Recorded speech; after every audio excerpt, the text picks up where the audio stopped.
अगला चैप्टर है स्थूल पदार्थों के गुण। ठीक है। सामान्यतः द्रव की तीन अवस्थाएं होती हैं,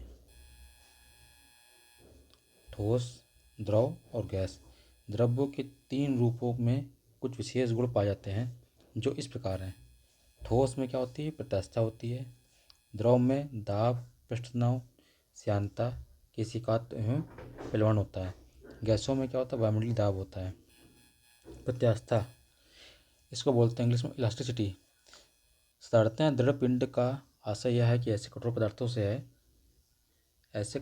से है जिसमें कोई निश्चित आकृति या आकार हो, परंतु वास्तव में पिंडों को तनित, संपीड़ित अथवा बंकित किया जा सकता है। यहाँ तक कि किसी दृढ़ इस्पात की छड़ों को भी पर्याप्त वाह बल लगाकर विरूपित किया जा सकता है। जब किसी वस्तु पर वाह बल लगाया जाता है तो उसका आकार अथवा आकृति दोनों ही बदल जाते हैं। ठीक है। परंतु इस बल को हटा लेने पर वस्तु पुनः अपना प्रारंभिक आकार या आकृति प्राप्त कर लेती है। वस्तु के इस गुण को, जिसके कारण वह अपना प्रारंभिक आकार एवं आकृति पाने का प्रयास करती है, प्रत्यास्थता कहलाती है। ठीक। प्रत्यास्थता के गुण के आधार पर दो प्रकार की होती हैं, पूर्ण प्रत्यास्थ और पूर्ण प्लास्टिक वस्तुएं। जो वस्तुएं वह बल को हटा लेने पर अपनी पूर्ण अवस्था में पूर्णता प्राप्त कर लेती हैं उन्हें पूर्ण प्रत्यास्थ वस्तुएं कहलाती हैं। पूर्ण प्लास्टिक वस्तुएं, जो वस्तुएं वह बल को हटा लिए जाने पर अपनी पूर्व अवस्था में नहीं लौटती हैं और बल्कि सदैव के लिए विरूपित हो जाती हैं, वे पूर्ण सुगट्टे या पूर्ण प्लास्टिक कहलाती हैं। वास्तव में कोई वस्तु ना तो पूर्ण प्रत्यास्थ होती है और ना ही पूर्ण सुगट्ट, बल्कि सभी वस्तुएं इन दोनों सीमाओं के भीतर होती हैं। ठीक है। मोटे तौर पर क्वार्ट्ज को पूर्ण प्रत्यास्थ वस्तु तथा मोम को पूर्ण प्लास्टिक या पूर्ण सुगट्ट माना जा सकता है। स्ट्रेस, जब किसी वस्तु पर कोई वाह बल लगाकर उसके आकार या आकृति में परिवर्तन किया जाता है तो वस्तु की प्रत्येक काट पर वाह बल के बराबर परंतु विपरीत दिशा में कुछ आंतरिक प्रतिक्रिया बल उत्पन्न होते हैं या प्रयास करते हैं किसी वस्तु का पुराने आकार को प्राप्त कर लेते हैं। इस प्रकार के बलों को प्रतिबल कहते हैं। प्रतिबल का फॉर्मूला क्या होता है? P equal to small F equal to F माने होता है। एफ क्या लगाया गया बल होता है,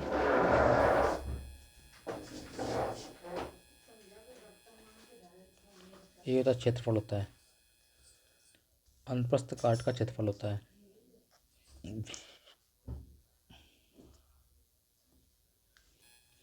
प्रतिबल का ऐसा ही मात्रा न्यूटन प्रति मीटर स्क्वायर होता है। विकृति, यदि किसी वस्तु पर वह बल लगाने पर वस्तु के आकार या आकृति में परिवर्तन होता है तो इसे विकृति कहते हैं।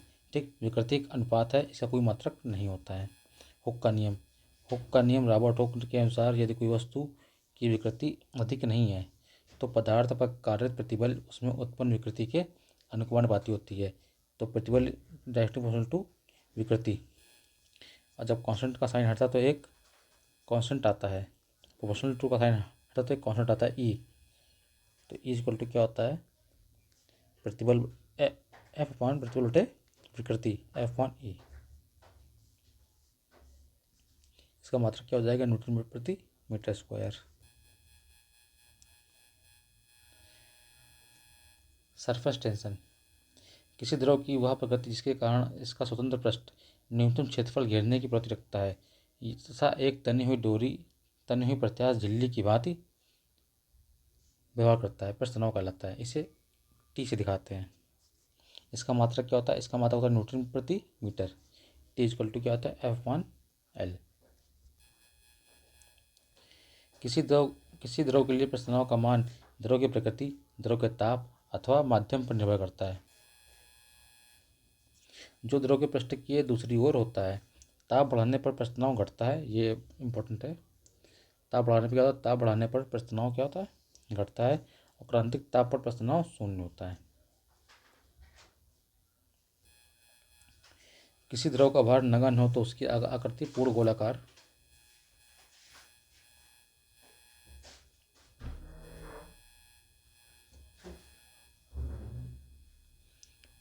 होगी। उदाहरण के लिए वर्षा की बूंदें, साबुन के बुलबुले पूर्ण गोलाकार होते हैं। सकाणिया की बूंदें वह आकृति धारण करती है जिसमें उसकी स्थिति ऊर्जा न्यूनतम होती है। बूंद के ऊपर केवल पृष्ठ पर तनाव ही काम करता है, तनाव ही कार्य करता है। उसकी स्थिति ऊर्जा तब न्यूनतम होगी जब उसका क्षेत्रफल कम से कम हो, तो बूंद कैसी होगी? गोलाकार होगी। संसंजक बल और असंजक बल। आणविक सिद्धांत के अनुसार प्रत्येक पदार्थ छोटे छोटे कणों से मिलकर बने होते हैं, उन्हें जिन्हें अणु कहते हैं। अणु एक दूसरे को आकर्षित करते हैं और समान प्रकार के अणुओं के बीच लगने वाला आकर्षण बल संसंजक बल कहलाता है, और भिन्न भिन्न पदार्थों के अणुओं के बीच लगने वाले आकर्षण बल को असंजक बल कहते हैं। तेल तथा जल के बीच असंजक बल जल के संसंजक बल से कम होता है, परंतु तेल के संसंजक बल से अधिक होता है। तभी क्या होता है, जब तेल में जल की बूंद डालते हैं तो जल एक गोलाकार बिंदु के रूप में ले लेता है। जब जब जल के ऊपर तेल की बूंद पड़ती है तो क्या है, पूरा फैल जाता है। इससे मालूम पड़ता है कि जल का प्रस्तुनाव अधिक होता है तेल की अपेक्षा। केशिकात्व। कांच की बहुत कम त्रिज्या की दोनों ओर से खुली नली को केशनली या केशिका नली कहते हैं। केशनली में किसी द्रव के ऊपर चढ़ने या नीचे उतरने की घटना को केशिकात्व कहते हैं। किसी द्रव के केशनली के में ऊपर चढ़ने अथवा नीचे गिरने का कारण द्रव का प्रस्तुनाव है।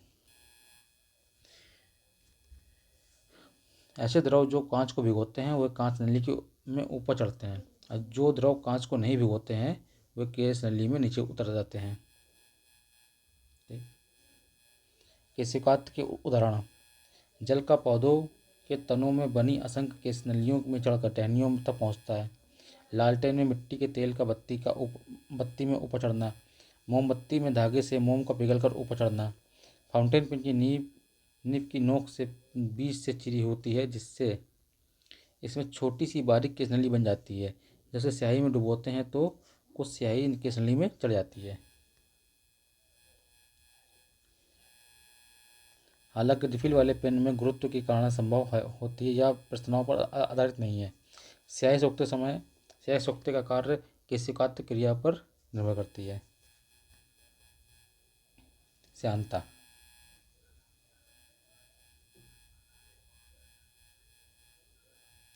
जब कोई द्रव एक द्रव क्षैतिज तल AB में बह रहा होता है, ठीक, क्षैतिज तल आपका,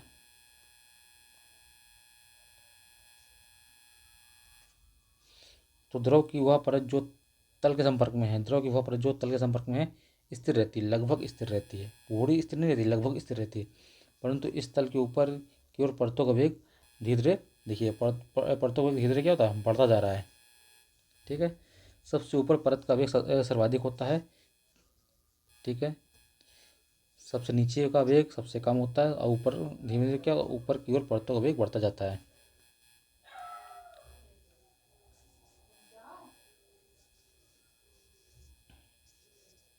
इसी प्रकार प्रत्येक परत अपने से नीचे परत को आगे की ओर धकेलती है, जो कि विभिन्न परतों पर आंतरिक बल का कार्य करती है, जो कि उनके सापेक्ष गति को नष्ट करने का प्रयत्न करती है।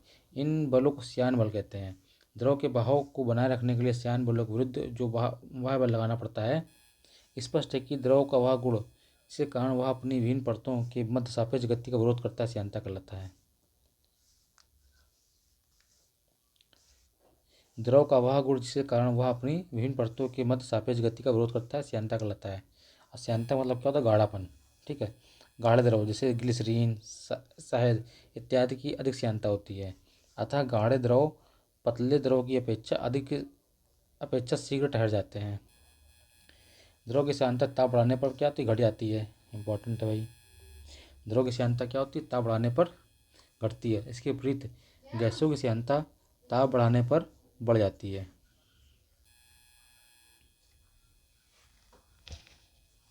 द्रव की श्यानता ताप बढ़ाने पर घट जाती है, और गैसों की श्यानता ताप बढ़ाने पर बढ़ जाती है। ठोसों में श्यानता नहीं होती, ठोसों में बहने का गुण नहीं होता है। दाब। एकांक क्षेत्रफल पर लगने वाले लंबवत बल को दाब कहते हैं। दाब बराबर बल बटे क्षेत्रफल। दाब का मात्रक न्यूटन प्रति मीटर स्क्वायर होता है, तो मालूम है। द्रव के अंदर किसी बिंदु पर दाब P=H ρg होता है। रो या डी बात एक ही है, घनत्व बोलते हैं रो को। और प्लवन बल जब किसी ठोस वस्तु में द्रव डुबो जाती है तो उसके भार में कुछ कमी का अनुभव होता है। यह भार में यह आभासी कमी द्रव द्वारा वस्तु पर ऊपर की ओर लगाए गए एक बल के कारण होती है, जिसे इस बल को उत्प्लावन बल बोलते हैं। ठीक है। उत्प्लावन बल जिस बिंदु पर काम करता है उसे उत्प्लावन केंद्र कहते हैं। अगला सिद्धांत है आर्किमिडीज का सिद्धांत। जब कोई वस्तु किसी द्रव में पूर्ण या आंशिक रूप से डूबी जाती है तो वस्तु के भार में कमी प्रतीत होती है।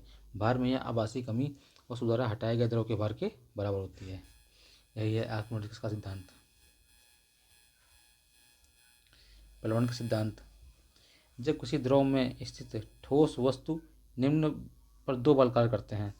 वस्तु का भार W नीचे की ओर काम करता है और उत्क्षेप बल F उधर ऊपर की ओर काम करेगा।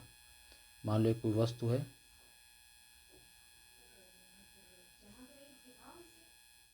ठीक, इसका जो भार होगा नीचे काम करेगा और इस पर लगने वाला जो उत्क्षेप बल है F ऊपर की ओर काम करेगा। यदि W का मान F से बड़ा है तो इस दिशा में क्या होगा, प्राणायाम बल W - F होगा, नीचे की ओर कार्य करेगा अथवा वस्तु द्रव में डूब जाएगी। W बराबर F, इस दशा में वस्तु द्रव में जहाँ होगी वहीं तैरती रहेगी। यदि W का मान F से छोटा है, इस दशा में वस्तु स्वतंत्र छोड़ देने पर ऊपर की ओर उठने लगेगी और तैरेगी। किसी ठोस का कितना भाग किसी द्रव में डूबेगा, यह द्रव तथा ठोस के अपक्षीय घनत्व पर निर्भर करता है। ठीक है। ठोस के डूबे हुए भाग का आयतन बटे ठोस का कुल आयतन बराबर ठोस का घनत्व बटे द्रव का घनत्व।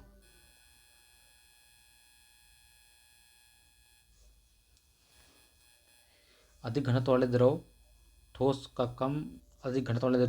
में ठोस का कम भाग डूबेगा तथा कम घनत्व वाले द्रव में ठोस का अधिक भाग डूबेगा। ठोस का घनत्व द्रव के घनत्व के बराबर हो तो ठोस जो है द्रव में तैरेगा। वर्षा की बूंद गोलाकार आकृति का कारण है। पृष्ठ तनाव। ठीक है, इसका आंसर पृष्ठ तनाव होगा। गोलाकार आकृति के पृष्ठ का क्षेत्रफल अन्य आकृतियों के पृष्ठ के क्षेत्रफल से कम होता है। पृष्ठ तनाव के गुण के कारण किसी द्रव का स्वतंत्र पृष्ठ तनाव न्यूनतम क्षेत्रफल घेरने का प्रयास करता है, अतः वर्षा की बूंदें गोलाकार होती हैं।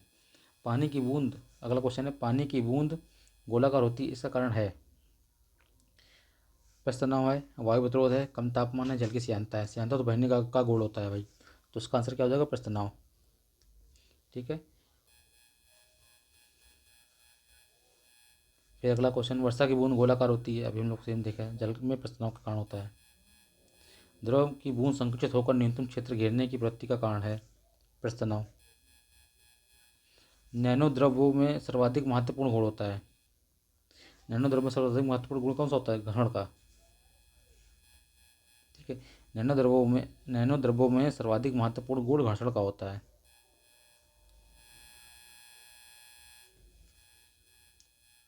तेल जल के तल पर फैल जाता है क्योंकि क्या होता है, तेल का जो पृष्ठ तनाव होता है पानी के पृष्ठ तनाव से कम होता है। Option number D. मिट्टी का तेल पानी के ऊपर इसलिए तैरता है क्योंकि मिट्टी के तेल का घनत्व पानी के घनत्व से कम होता है। उसका घनत्व पानी के घनत्व से कम होता है। ऑप्शन नंबर बी सही है। साबुन के बुलबुले के अंदर का दाब क्या होता है, डेल्टा P = 2T/R होता है। ठीक, ये वायुमंडलीय दाब से अधिक होता है। साबुन के घोल के बुलबुले बड़े इसलिए होते हैं क्योंकि जल में साबुन घुलने पर उसका पृष्ठ तनाव कम हो जाता है, अतः बुलबुले के अंदर का दाब सदैव बाहर के वायुमंडलीय दाब से अधिक होता है। और कितना अधिक होता है, डेल्टा P = 2T/R। अगला, यदि साबुन के दो भिन्न भिन्न व्यासों के गोल बुलबुलों को एक नली द्वारा एक दूसरे से संपर्क में लाया जाए तो क्या घटित होगा। ठीक है, दोनों बुलबुलों का आकार वही रहेगा। ऑप्शन नंबर बी, छोटा बुलबुला और छोटा, बड़ा बुलबुला और बड़ा होता जाएगा। समान आकार प्राप्त करने के लिए छोटा बुलबुला बड़ा और बड़ा बुलबुला छोटा हो जाएगा। दोनों बुलबुले संपर्क में आते ही फट जाएंगे। ऑप्शन नंबर बी सही है। छोटा बुलबुला और छोटा और बड़ा बुलबुला और बड़ा होता जाएगा।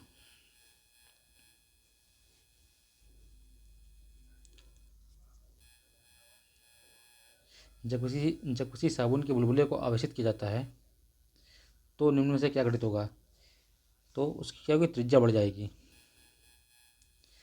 बुलबुले को आवेशित किए जाने पर यह फैलेगा और उसकी त्रिज्या बढ़ जाएगी।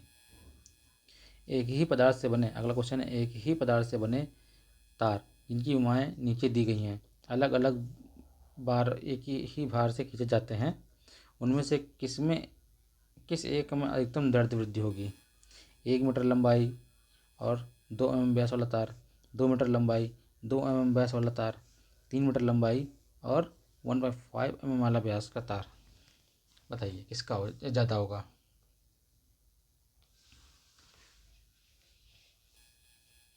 इसका ऑप्शन हो जाएगा ऑप्शन नंबर सी, 3 मीटर लंबाई और 1.5 mm वाला तार। ठीक है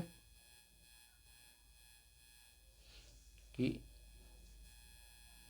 चूँकि तार एक ही पदार्थ के बने होते हैं इसलिए इन सभी क्या होंगे? तटस्थता गुणांक बराबर होंगे। y=f/a delta l/l। ठीक, इस फार्मूले से डेल्टा एल इजक्वल टू क्या हो जाएगा?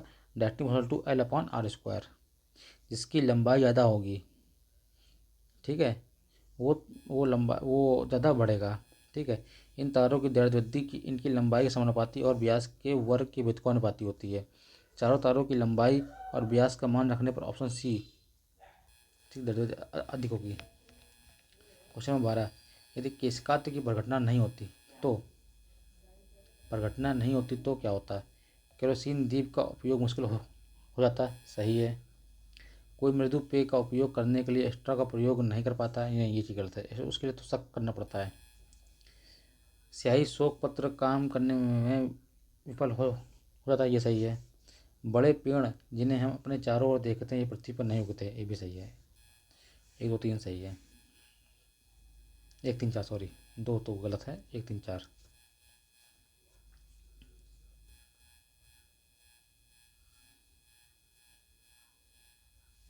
चलो अगला क्वेश्चन देखते हैं। निम्नलिखित में से किस एक के लिए केशिकात्व एकमात्र कारण नहीं है? स्याही का सोखना, भूमिगत जल का ऊपर चढ़ना, सूती कपड़े पर जल की बूंदों का फैलना, पौधों की जड़ों से जल इसके पड़ समूह की ओर बढ़ना। Option number D. इसका इसका कारण केवल एकमात्र केशिकात्व नहीं है। ठीक है, दैनिक जीवन में केशिकात्व अनेक उदाहरण मिलते हैं। सोखते द्वारा स्याही का सोखना, भूमिगत जल का ऊपर चढ़ना, सूती कपड़े पर जल की बूंदे का फैलना, लालटेन एवं लैंप की बत्ती में तेल का ऊपर चढ़ना, पौधों की जड़ों से जल इसके पड़ समूह की ओर बढ़ने के लिए केशिकात्व की अतिरिक्त प्रसंवेदन संसंजन आदि क्रियाएं भी उत्तरदायित्व हैं। बत्ती वाले स्टोव में केरोसिन की बत्ती में ऊपर चढ़ने का कारण है? बताइए क्या क्या कारण है? परासरण, प्रस्तनाव, विसरण, जीवद्रव संकुचन। प्रस्तनाव कारण है। ठीक है,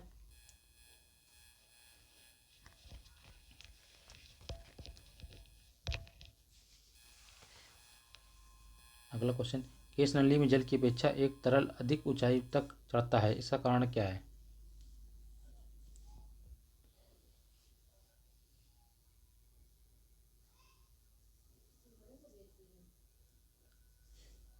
तरल जल की अपेक्षा अधिक सियान है, तरल का ताप जल की अपेक्षा अधिक है, तरल का प्रस्तनाव जल की अपेक्षा कम है, तरल का प्रस्तनाव जल की अपेक्षा ज़्यादा है। ऑप्शन नंबर डी, तरल का प्रस्तनाव जल की अपेक्षा ज़्यादा है इसलिए वो ज़्यादा ऊपर चढ़ेगा।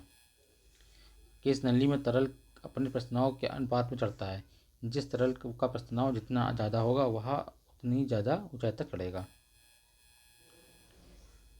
क्वेश्चन नंबर 16, जब किसी झील की तली से उठकर वायु का बुलबुला ऊपरी सतह तक आएगा तो उसका आकार क्या होगा? उसका आकार बढ़ जाएगा, क्योंकि जितना नीचे होगा उसका दाब क्या होगा? उतना अधिक होगा। दाब अधिक हो तो बुलबुला का आकार क्या छोटा होगा, जिससे ऊपर आएगा तो दाब कम होता जाएगा और बुलबुला का आकार बढ़ता जाएगा।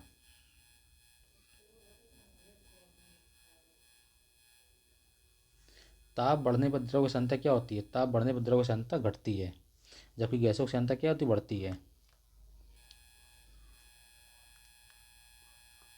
ताप बढ़ने पर द्रव की सांद्रता घटती है और गैसों की सांद्रता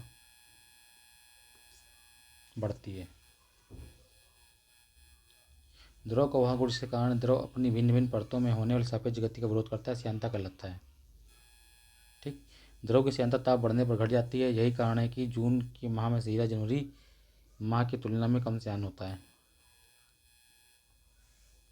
सबसे ज़्यादा श्यानता होती है जल की, वायु की, खून की, शहद की। सबसे ज़्यादा श्यानता होती है शहद की।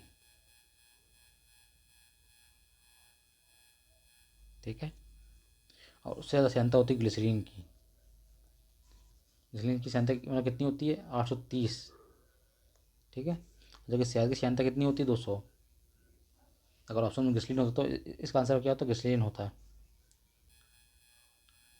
वायु जहाज से यात्रा करते समय पेन से स्याही निकलने लगती है।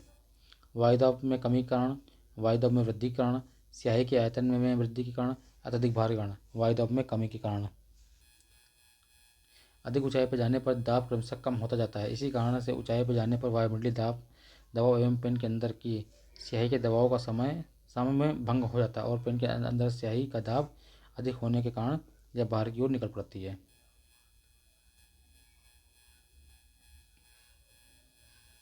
ऑटोमोबाइल के हाइड्रोलिक ब्रेक के कार का सिद्धांत है। आर्किमिडीज सिद्धांत, न्यूटन की गति का नियम, बर्नौली सिद्धांत, पास्कल का नियम।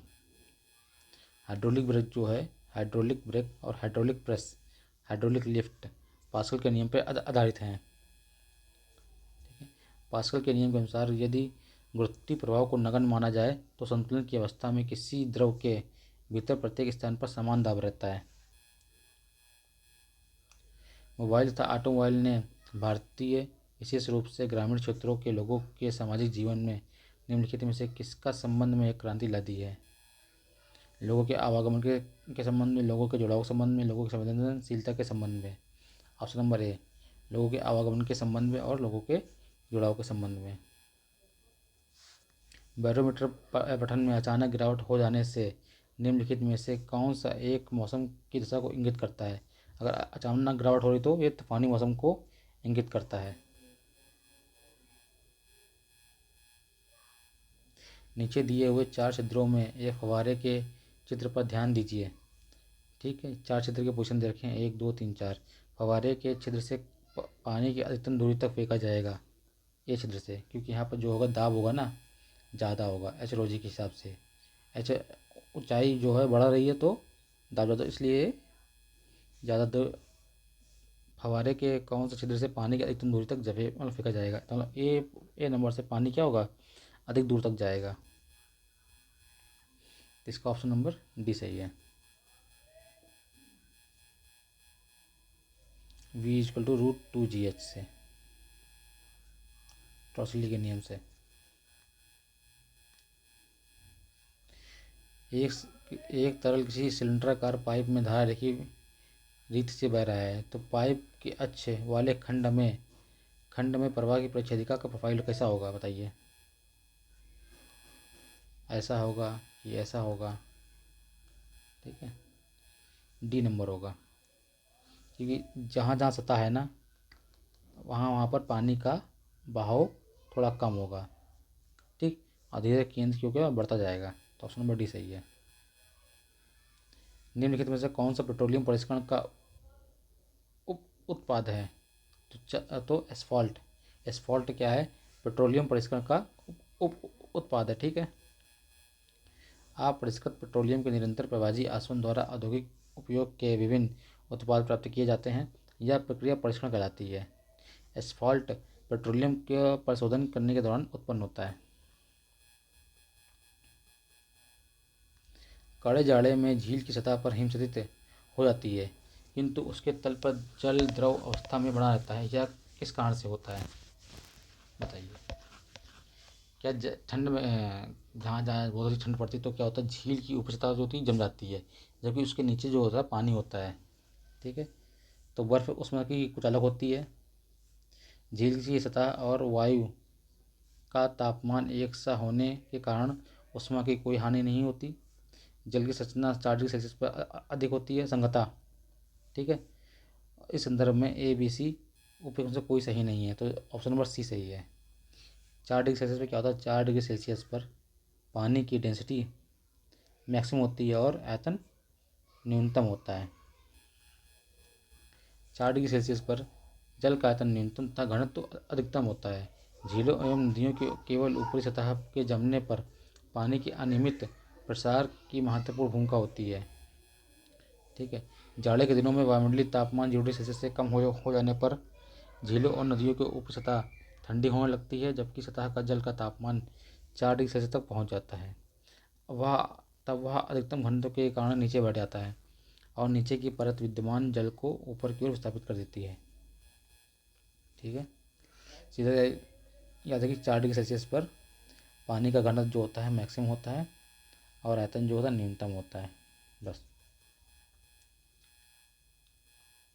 शीतकाल में जब झील की ऊपरी सतह का पानी बर्फ में बदल जाता है तो फिर भी जलीय जंतु जीवित रहते हैं, क्योंकि वे बर्फ में सांस ले सकते हैं। उनके अंदर काफ़ी मात्रा में ऑक्सीजन संचित रहती है। उनके शरीर की बनावट इस प्रकार होती कि वे ऑक्सीजन के बिना भी रह सकते हैं। पानी का घनत्व तो 4 डिग्री सेल्सियस पर अधिकतम होता है, जिससे बर्फ की ऊपरी सतह के नीचे पानी रहता है। ये ऑप्शन नंबर डी सही है। बर्फ जमी झील के अंदर मछलियाँ जीवित रहती हैं, क्योंकि मछलियाँ नियततापी जीव होती हैं। मछलियाँ बर्फ में शीतलित निष्क्रिय हो जाती हैं। झील की तली पर जल नहीं जमता है। बर्फ ऊष्मा का उत्तम चालक है। ऑप्शन नंबर सी सही है। वस्तु की मात्रा बदलने पर क्या अपरिवर्तित रहेगा? वस्तु की मात्रा बदलने पर अपरिवर्तित रहेगा आयतन। नहीं, मात्रा बदलोगे तो आयतन बदल जाएगा। भार, मात्रा बदलेगी तो भार भी बदल जाएगा। द्रव्यमान ये भी चेंज होगा। घनत्व नहीं बदलेगा। ऑप्शन नंबर डी सही है। पानी के अपेक्षित घनत्व सर्वाधिक निम्नलिखित ताप पर होता है। 4 डिग्री सेल्सियस पर क्या होता है, मैक्सिमम होता है। ऑप्शन नंबर बी सही है। द्रव को गर्म करने पर उनके आयतन में वृद्धि परंतु घनत्व में कमी होती है, लेकिन पानी का व्यवहार 0 डिग्री सेल्सियस 4 डिग्री सेल्सियस तक ठीक उल्टा होता है। 0 डिग्री से पर पानी को लेकर गर्म किया जाए तो 0 डिग्री से 4 डिग्री तक आयतन घटता है और घनत्व बढ़ता है। फिर 4 डिग्री से पर पानी का आयतन न्यूनतम एवं घनत्व मैक्सिमम होता है। किस ताप पर पानी का घनत्व अधिकतम होता है? 4 डिग्री सेल्सियस पर पानी घनत्व अधिकतम होता है और आयतन न्यूनतम होता है। जल का घनत्व अधिकतम होता है। 4 डिग्री सेल्सियस को चेंज करेंगे केल्विन में तो 273 जो ऐड करेंगे तो कितना हो जाएगा, 277 केल्विन। ऑप्शन नंबर बी सही है।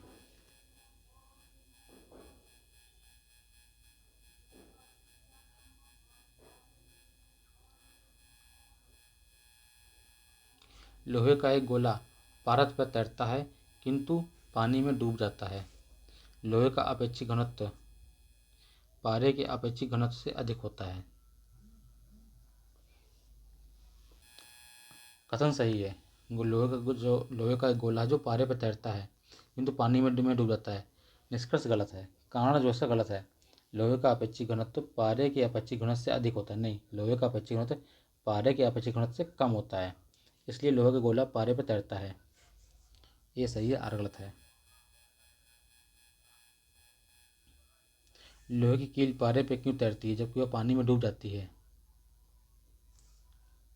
लोहे की पारे की रासायनिक क्रिया की प्रवृत्ति पानी की तुलना में कम होने के कारण। नहीं, लोहे का भार पानी से अधिक है तथा पारे से कम है।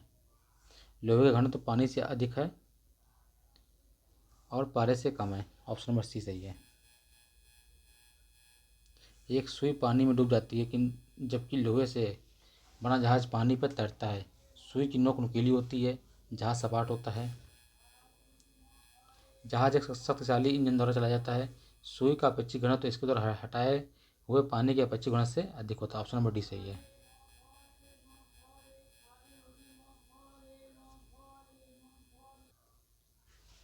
लोहे की सुई, अगला क्वेश्चन है, लोहे की सुई पानी की सतह पर किस कारण से तैरती रहती है? पानी के उत्प्लावन बल के कारण, पृष्ठ तनाव के कारण, श्यानता के कारण, गुरुत्वाकर्षण बल के कारण। ऑप्शन नंबर बी सही है, पृष्ठ तनाव के कारण तैरती है। पानी की ऊपरी सतह के अणुओं के संयोजन बल के कारण उत्पन्न पृष्ठ तनाव जब सुई के गुरुत्व बल को संतुलित कर देता है तो लोहे की सुई पानी पे तैरती है। जब कुएं से पानी की बाल्टी को ऊपर खींचते हैं तो हम महसूस करते हैं कि बाल्टी पानी की सतह से ऊपर भारी हो गई है, पानी की सतह से ऊपर हल्की हो गई है, पानी से बाहर आकर इस सतह खो बैठती है, पानी से बाहर आकर उसके द्रव्यमान में वृद्धि होती है। ऑप्शन नंबर ए सही है, पानी की सतह से ऊपर भारी हो गई है।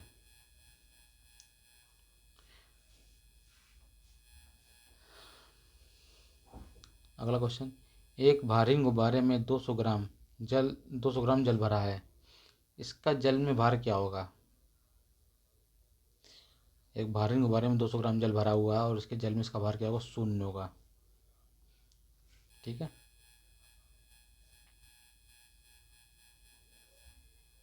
मीथेन के पश्चात क्रीम को दूध से पृथक हो जाने का कारण है? मथने के पश्चात क्रीम का दूध से पृथक हो जाने का कारण क्या है बताइए? अपकेंद्री बल है। जो बल केंद्र से बाहर की ओर काम करता है उससे बोलते हैं अपकेंद्री बल। ठीक है। बादलों के वायुमंडल में तैरने का कारण है उनका कम घनत्व। ठीक, बादलों का घनत्व कम होता है इसलिए वो क्या करते हैं? वायुमंडली में तैरते हैं। ऑप्शन नंबर डी सही है। निम्नलिखित में से कौन सा तत्व सबसे पहले कृत्रिम रूप से उत्पादित किया गया था? बताइए इसका आंसर। इंपॉर्टेंट क्वेश्चन है, टेक्नीशियम। ठीक है, टेक्नीशियम जो तत्व है सबसे पहले कृत्रिम रूप से बनाया गया था।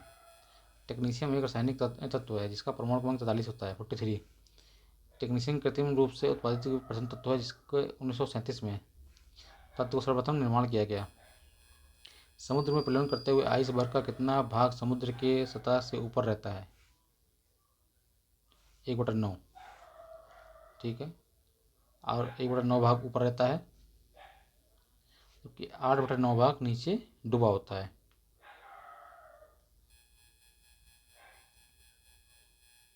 शुद्ध जल को बर्फ में परिवर्तित करने पर 4 डिग्री सेल्सियस पर बर्फ का घनत्व क्या होता है? बर्फ का घनत्व जल के घनत्व के 1/9 भाग होता है। ठीक है, अतः शुद्ध जल में बर्फ का 90% भाग पानी के अंदर रहता है और 10% भाग पानी से बाहर होना चाहिए। आर्कटिक एवं अंटार्कटिक महासागरों में पृथ्वी बर्फ दिखाई पड़ती है। जल के ऊपर बर्फ का केवल 1/9 भाग हम देख सकते हैं और प्लावी जल की बर्फ का 8/9 भाग जल की सतह के अंदर बना रहता है। क्योंकि समुद्री जल अधिक घनत्व होता है इसलिए इससे निर्मित बर्फ लवणीय नहीं होती है, वह शुद्ध होती है। चूँकि प्रश्न में समुद्र का प्लवन करते हुए आइसबर्ग की सतह से ऊपर का भाग पूछा गया था, एक विकल्प सही है। ठीक है, पानी के एक गिलास में बर्फ़ का टुकड़ा तैर रहा है, जबकि बर्फ़ पिघलती है तो पानी के स्तर में क्या प्रभाव पड़ेगा? कोई प्रभाव नहीं पड़ेगा, उतना ही रहेगा। ठीक है, पानी के 4 डिग्री सेल्सियस पर शरीर तैरता है, अतः तापमान 100 डिग्री सेल्सियस पर हो जाए तो क्या हो जाएगा? शरीर डूब जाएगा। ऑप्शन नंबर ए सही है। द्रव को गर्म करने पर उसके आयतन में वृद्धि होती है परंतु घनत्व में कमी होती है। 4 डिग्री सेंटीग्रेड पर शरीर पानी में तैरता है क्योंकि शरीर का घनत्व 4 डिग्री सेंटीग्रेड पर जल के घनत्व के से कम होता है। जब तापमान 100 डिग्री सेंटीग्रेड करते हैं तो पानी घनत्व शरीर की अपेक्षा कम हो जाएगा, अतः शरीर डूब जाएगा। समुद्र में नदी की अपेक्षा तैरना आसान है क्योंकि समुद्र जल क्या होता है? भारी होता है, मतलब उसका घनत्व अधिक होता है। भारी सेंस यहाँ पर ये है। क्या बोल दिया यार, समुद्र जल नमकीन होता है इसलिए।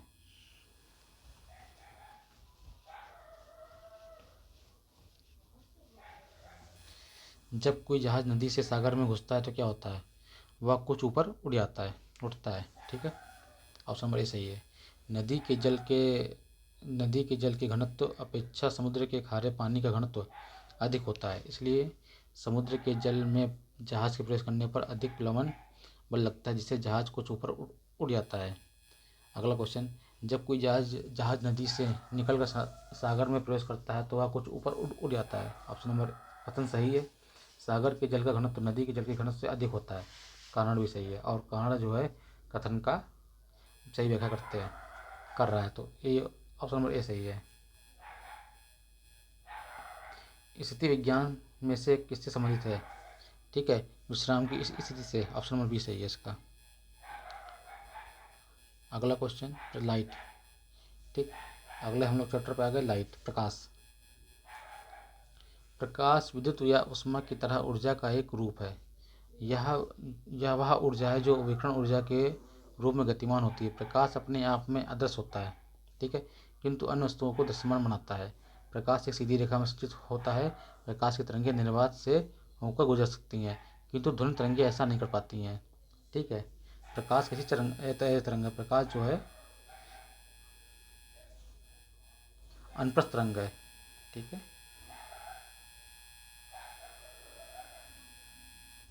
और जबकि ध्वनि कैसी तरंग है?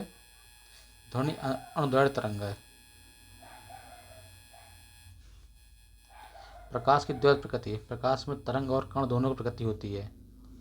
ठीक है, प्रकाश की दोहरी विशेषता रखता है। कभी कभी यह कणों के रूप में, कभी कभी तरंगों के रूप में व्यवहार करता है।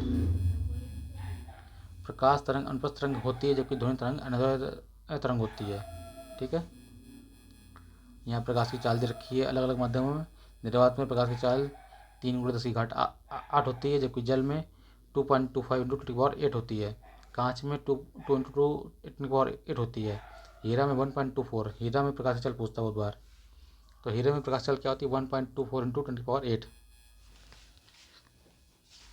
भिन्न भिन्न माध्यमों में प्रकाश की चाल भिन्न भिन्न होती है। ठीक है, प्रकाश की चाल सबसे अधिक निर्वात में होती है।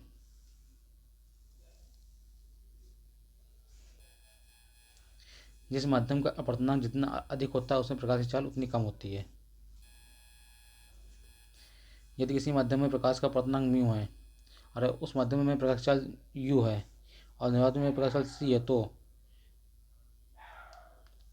म्यू बराबर C/U। ठीक है,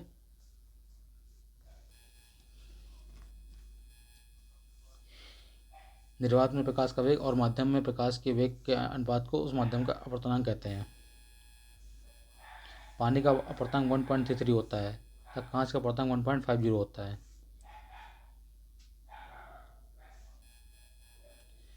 प्रकाश का वेग निर्वात में अधिकतम होता है, अतः किसी माध्यम में का निर्वात का सापेक्ष अपवर्तनांक सदैव 1 से अधिक होता है।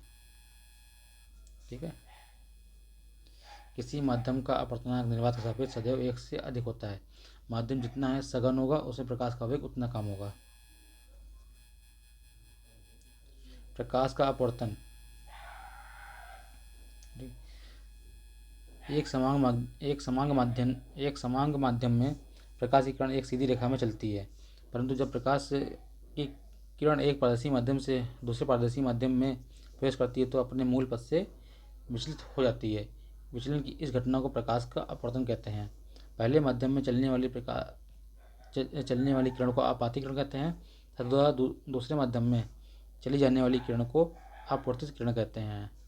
ठीक है, ये दे रखा है। विरल माध्यम और सघन माध्यम। जब प्रकाश की किरण विरल माध्यम से सघन माध्यम में जाती है तो यह अविलंब की ओर मुड़ जाती है। ठीक है, ये हो गया। अविलंब और आपतित किरण के बीच कोण को बोलते हैं आपतित कोण।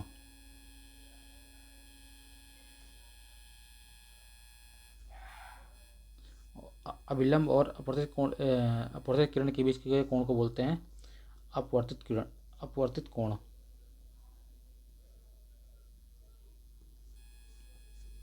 ठीक है, दूसरा, जब प्रकाश की किरण की सघन माध्यम से विरल माध्यम में जाती है तो यह अविलंब से दूर हट जाती है।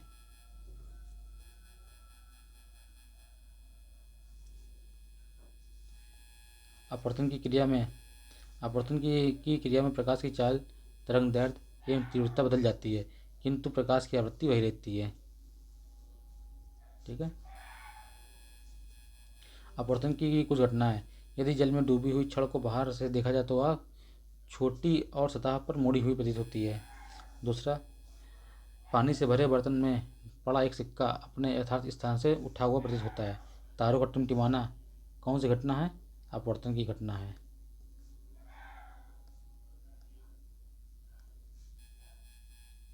प्रिज्म द्वारा अपवर्तन। प्रिज्म एक ऐसा समांग पारदर्शी माध्यम है जो किसी कोण पर झुके हुए दो समतल पृष्ठों से घिरा होता है। यह सामान्यतः कांच का बना होता है। ठीक है। मोड़ विक्षेपण। सूर्य का श्वेत प्रकाश 7 विभिन्न रंगों से मिलकर बना होता है। 7 विभिन्न रंग कौन से होते हैं? विव की ओर होते हैं। Violet, indigo, blue, green, yellow, orange और रेड। जब सूर्य का श्वेत प्रकाश किसी प्रिज्म से होकर गुजरता है तो वह अपवर्तन के पश्चात प्रिज्म के आधार की ओर झुकने के साथ साथ प्रकाश के अवयवी वर्णों में विभाजित हो जाता है। इस प्रकाश की इस क्रिया को प्रकाश का वर्ण विक्षेपण कहते हैं।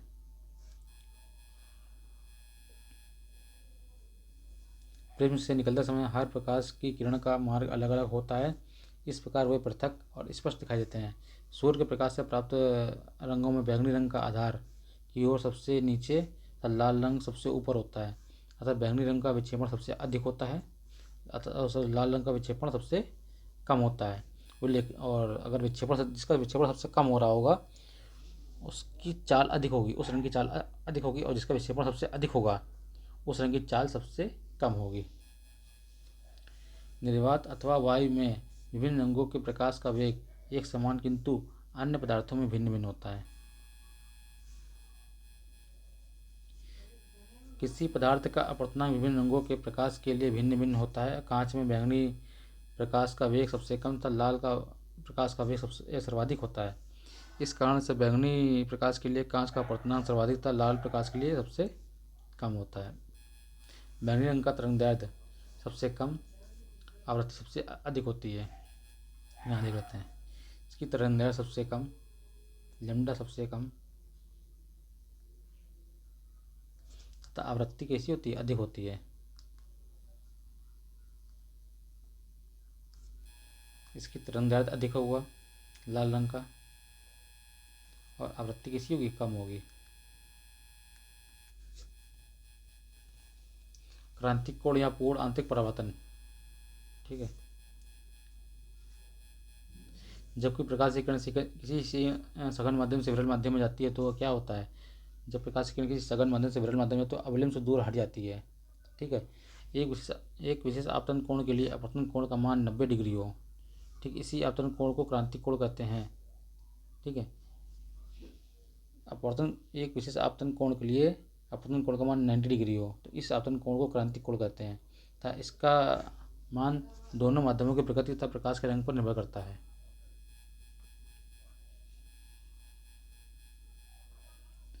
जब सघन माध्यम में आपतन कोण का मान क्रांतिक कोण से अधिक होता है, ठीक है, या थोड़ा सा बढ़ाया जाता तो संपूर्ण आपतित प्रकाश क्या होता है? अपवर्तित न होकर परावर्तन के नियमों के अनुसार परावर्तित होकर सघन माध्यम में ही वापस लौट जाता है। प्रकाश इस घटना को प्रकाश का पूर्ण आंतरिक परावर्तन कहते हैं।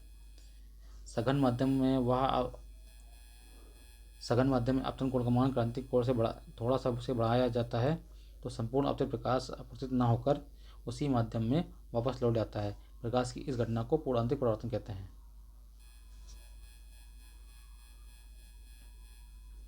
पूर्ण आंतरिक परावर्तन एक उपयोगी प्रयोग प्रकाशीय रेशों में होता है। ऑप्टिकल फाइबर में पूर्ण आंतरिक परावर्तन का प्रयोग करते हैं। ठीक है।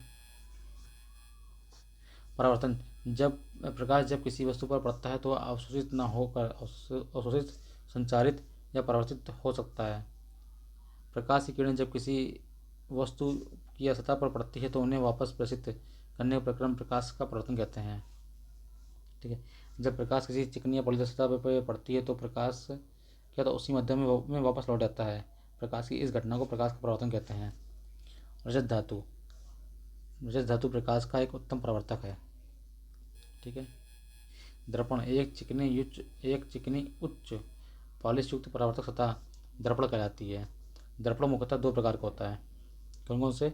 समतल दर्पण और गोलीय दर्पण। समतल दर्पण द्वारा बने प्रतिबिंब की प्रकृति आभासी और सीधी होती है। समतल दर्पण द्वारा बने प्रतिबिंब का आकार वस्तु के आकार के बराबर होता है। समतल दर्पण से बना वस्तु का प्रतिबिंब दर्पण के पीछे उतनी ही दूरी पर बनता है जितनी दूरी पर वस्तु दर्पण के सामने रखी होती है। ठीक है। प्रतिबिंब और वस्तु समतल दर्पण के बराबर दूरी पर होते हैं परंतु समतल दर्पण की विपरीत सतहों पर होते हैं। ठीक है। समतल दर्पण में बने प्रतिबिंब को पार्श्व उत्क्रमण होता है, मतलब जो लेफ्ट वाली वस्तु है वो राइट में दिखाई देती है, जो राइट वाली वस्तु है वो लेफ्ट में दिखाई देती है। अर्थात दर्पण के सामने खड़ा व्यक्ति अपना बायां हाथ उठाता है तो प्रतिबिंब उसका दायां हाथ उठता दिखेगा। गोली दर्पण परावर्तक सतह कांच के खोखले गोले के का काटा गया भाग होता है। गोली दर्पण दो प्रकार होता है, एक होता है अवतल दर्पण, एक होता है उत्तल दर्पण। ठीक है, जिनकी परावर्तक सतह क्या होती है, इसके धसे हुए भाग से होती है। इसकी परावर्तक सतह क्या होती है, इसके उभरा हुआ भाग होता है। ठीक है, अवतल दर्पण वह गोली दर्पण जिसमें प्रकाश का परावर्तन अवतल सतह से या अंदर की ओर मुड़ी सतह पर होता है, अवतल दर्पण कहलाता है। ठीक है, अब देखिए बहुत इंपॉर्टेंट है। व्यक्ति के दांतों का परीक्षण करने हेतु दंत चिकित्सक दांतों को बड़ा प्रतिबिंब दिखाने के लिए अवतल दर्पण का प्रयोग करते हैं। अवतल दर्पण का प्रयोग प्रकाश के तेज किरण पुंजों को पाने के लिए टार्चों में, वाहन की हेडलाइट में, सर्चलाइट में परावर्तक के रूप में काम किया, इसका प्रयोग करते हैं। अवतल दर्पण का हजामती दर्पण या दाढ़ी बनाने के काम में प्रयोग होने वाला होता है। उत्तल दर्पण यह वह गोली दर्पण है जिसे प्रकाश का परावर्तन उत्तल सतह से या उभरी हुई सतह से होता है। ये देखिए, प्रकाश का परावर्तन इस सतह से हो रहा है, उभरी हुई सतह से।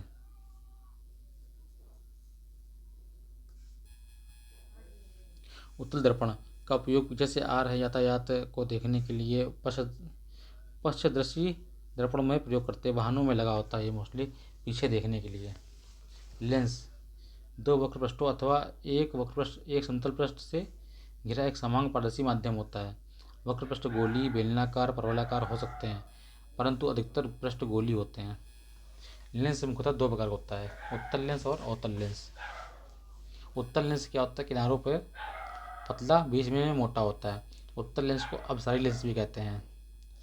अब अपसारी क्यों बोलते हैं, क्योंकि इसके मुख्य चक्के के समांतर आने वाले प्रकाश को क्या करता है, सिकोड़ देता है। ठीक है, इसलिए इसको अपसारी लेंस बोलते हैं, क्योंकि उससे होकर गुजरने वाले प्रकाश की किरणें समांतर पुंज को अपसारित करता है। अवतल लेंस यह बीच में पतला तथा किनारों पर मोटा होता है। ठीक, अवतल लेंस को अपसारी लेंस भी कहते हैं। अपसारी इसलिए बोलते हैं कि यह प्रकाश की किरणों को समांतर पुंज को अपसारित मतलब फैलाता है। मान लो इससे प्रकाश मुख्य, इसका ये मान लो मुख्य है। ठीक है, मुख्य के समांतर आने वाले प्रकाश को ये क्या करेगा, फैला देगा, इसलिए इसको अपसारी बोलते हैं।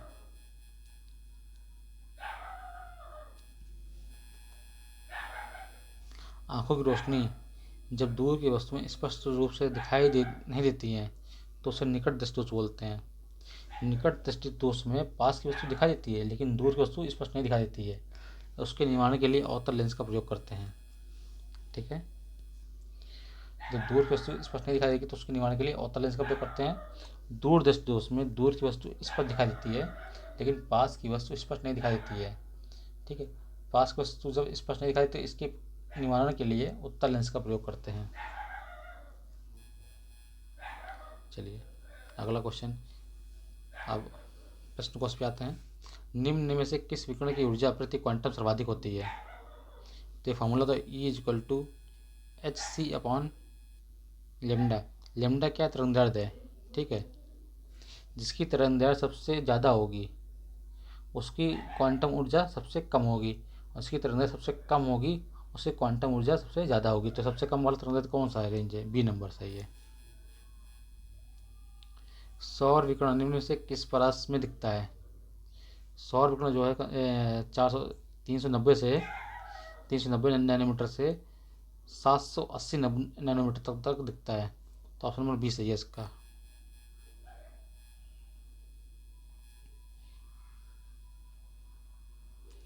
सौर विकिरण का में परावैंगनी विकिरण जो होता है इसका रेंज 100 नैनोमीटर से 400 नैनोमीटर होता है।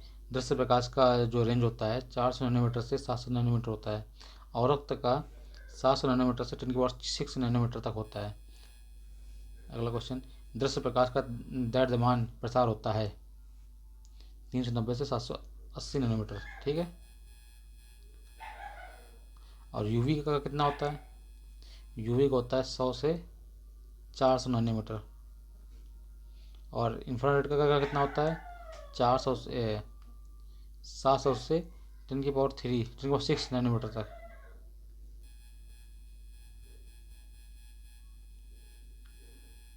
दृश्य स्पेक्ट्रम का तरंगदैर्घ्य की सीमा क्या है? बताइए इसमें क्या है? 3900 एंगस्ट्रॉम से 7600 एंगस्ट्रॉम, या इसको ऐसे लिख सकते हैं 390 नैनोमीटर से 780 nanometre. Option number B correct है।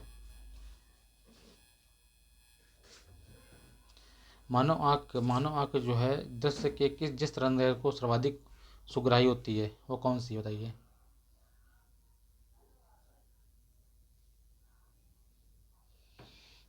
Option number B 5500 angstrom. मानव आँख दृश्य प्रकाश के लिए 5500 एंगस्ट्रॉम या 555 नैनोमीटर तरंगदैर्घ्य के लिए सर्वाधिक सुग्राही होती है। दृश्य प्रकाश की तरंगदैर्घ्य 400 नैनोमीटर से 700 नैनोमीटर होती है।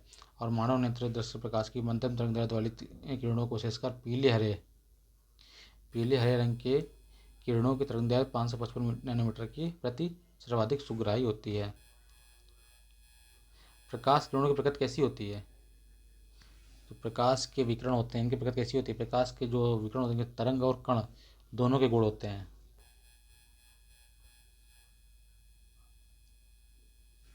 प्रकाश दोहरी प्रकृति दिखाती है, कभी कभी कण के समान, कभी कभी तरंग के समान।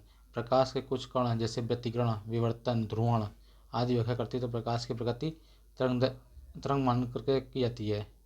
तरंग की घटना को कौन कौन से सिद्ध करता है? व्यतिकरण, विवर्तन और ध्रुवण। जबकि कुछ अन्य गुणों प्रकाश के विद्युत प्रभाव, कांपटन प्रभाव आदि की व्याख्या यह मानकर की जाती है कि प्रकाश की ऊर्जा छोटे पैकेटों से मिलकर बना हुआ है। प्रकाश सीधी रेखा में चलता प्रतीत होता है क्योंकि प्रकाश का तरंगदैर्घ्य बहुत छोटा होता है, इसलिए प्रकाश सीधी रेखा में चलता हुआ प्रतीत होता है। क्वेश्चन नंबर 8 देखिए। निम्नलिखित में से किसका वेग जो होता है अधिकतम होता है?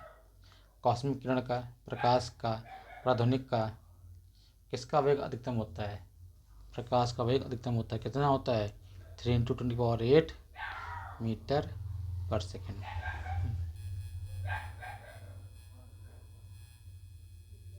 निम्नलिखित में से कौन सा कथन सत्य है? प्रकाश का वेग अधिक होता है, ध्वनि का वेग सबसे अधिक होता है। ऑप्शन नंबर सी आकाशीय पिंड का वेग सबसे अधिक होता है, रॉकेट का वेग सबसे अधिक होता है। तो प्रकाश का वेग सबसे अधिक होता है। कितना होता है? 3 × 10⁸ मीटर पर सेकेंड। ध्वनि का वेग कितना होता है? 332 मीटर पर सेकेंड। ठीक है। प्रकाश का शून्य अवकाश में वेग कितना होता है? शून्य अवकाश मतलब निर्वात में वेग 3 × 10⁸ मीटर पर सेकेंड होता है। प्रकाश की गति होती है 3×10⁸ मीटर पर सेकेंड। प्रकाश का वेग अधिकतम होता है निर्वात में।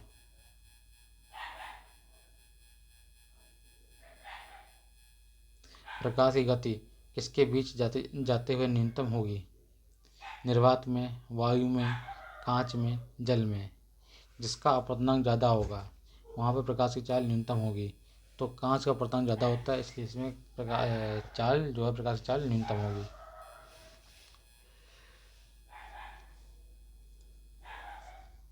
प्रकाश का जिस वस्तु या पदार्थ का अपवर्तनांक सबसे ज़्यादा होता है तो प्रकाश की गति न्यूनतम होगी। अपवर्तनांक अधिकतम तो चाल न्यूनतम। ठीक। अपवर्तनांक कम तो चाल अधिक। हवा में प्रकाश की चाल निर्भर करती है दाब पर, घनत्व पर, दाब ताप तथा घनत्व से स्वतंत्र ताप पर। ठीक, इनमें से कोई नहीं। प्रकाश एक प्रकार की विद्युत चुंबकीय ऊर्जा है जो किसी माध्यम में प्रकाश के वेग उस माध्यम में प्रकाशिक घनत्व पर निर्भर करती है। ठीक है, ना कि घनत्व पर। प्रकाशिक घनत्व पर निर्भर करती है, ना कि घनत्व पर। किसी माध्यम में प्रकाशिक घनत्व जितना अधिक होगा उसमें प्रकाश का वेग उतना ही कम होगा। किसी माध्यम का अपर्तनांक जितना अपर्तनांक उसके घनत्व के संकेतक होता है। ठीक है। वायु का प्रकाशीय घनत्व उसके ताप, दाब तथा आर्द्रता पर निर्भर करता है।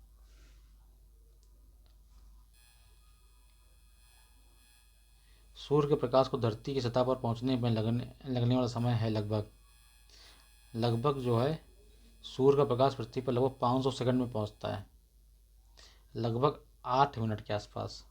Option number C is correct, सही है। सूर्य से पृथ्वी तक प्रकाश को पहुंचने में लगा समय है 8 मिनट है।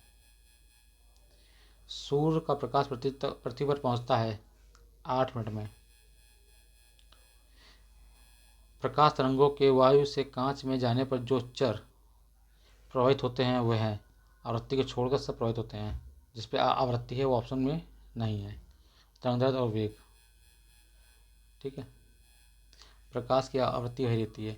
जब प्रकाश तरंग वायु से कांच या एक माध्यम से दूसरे माध्यम में जाती है तो प्रकाश की आवृत्ति वही रहती है। ठीक है, किंतु उसका तरंगदैर्घ्य और वेग बदल जाता है। जब प्रकाश एक माध्यम से दूसरे माध्यम में जाता है तो निम्न में से कौन सा अपरिवर्तित रहता है? उसकी आवृत्ति जो है अपरिवर्तित रहती है, जबकि उसकी तरंगदैर्घ्य, तीव्रता, वेग वो बदल जाती है। जब प्रकाश एक माध्यम से दूसरे माध्यम में जाता है तो निम्न में से कौन सा बदलता नहीं है? कौन सा गुण नहीं है? कौन सा इसका ठीक कौन सा नहीं बदलता है? तो आवृत्ति जो है नहीं बदलती, जबकि बाकी सब बदल जाता है। जब प्रकाश की किरण सघन माध्यम से विरल माध्यम में गमन करती है तो सघन माध्यम से विरल माध्यम में जा रही है तो क्या होगा? इसकी चाल बढ़ जाएगी और अवलंब से दूर हट जाएगी। ऑप्शन नंबर ए सही है। जब प्रकाश की किरण सघन माध्यम से विरल माध्यम में जाती है तो अभिलंब से दूर हट जाती है और उसकी चाल क्या है? तो बढ़ जाती है। निम्नलिखित ऊर्जा रूपांतरणों में से किसके द्वारा प्रकाश संश्लेषण की क्रिया संपादित होती है? प्रकाश से रासायनिक ऊर्जा, प्रकाश से ताप ऊर्जा, ऊष्मा ऊर्जा से गतिज ऊर्जा, ताप से जैव रासायनिक ऊर्जा। तो ऑप्शन नंबर ए सही है, प्रकाश से रासायनिक ऊर्जा। प्रकाश संश्लेषण मात्र एक ऐसी जैविक क्रिया है जिससे अत्यधिक मात्रा में सूर्य के प्रकाश की ऊर्जा को रासायनिक ऊर्जा में बदला जाता है। प्रकाश संश्लेषण की क्रिया रासायनिक समीकरण 6CO2 प्लस 12H2O पर हरित क्लोरोफिल से क्या बनेगा? 6C6H12O6 प्लस 6O2 ऑक्सीजन निकल लेना प्लस H2O प्लस प्राणहरित। प्रकाश सजावट तथा विज्ञापन के लिए विसर्जन नलिकाओं में प्रयुक्त होने वाली गैस है, कौन सी है? नियॉन।